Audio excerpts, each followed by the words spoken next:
One Nation has confirmed it will contest the state's next local and state elections after a new poll showed that they are level with the Liberals. Let's go live to Aspen Blomfield in Hobart, who's following it for us. Aspen, how significant is the announcement?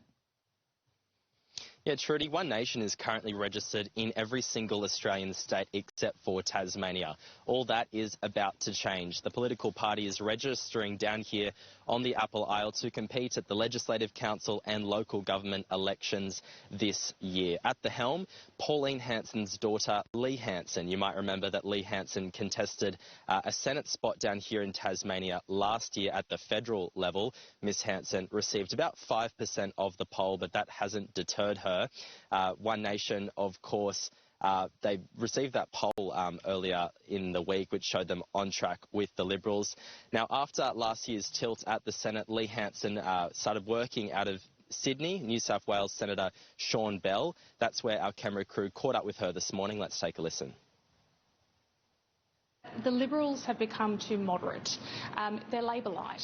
You can't define the difference between Labor and Liberal these days, hence why the popularity and the support for One Nation is growing, hence why the support for One Nation in Tasmania has more than increased in membership by more than 600% since the last election this year. So people want real Conservative members of Parliament at all layers.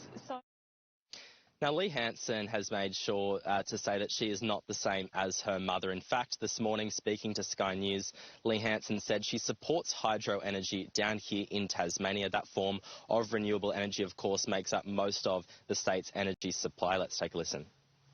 On the mainland, obviously, if you look at One Nation's energy policy that we've recently released, the key focus is coal and exploring nuclear energy. Now, in Tasmania, that doesn't work. We have hydropower. We need a nuanced policy.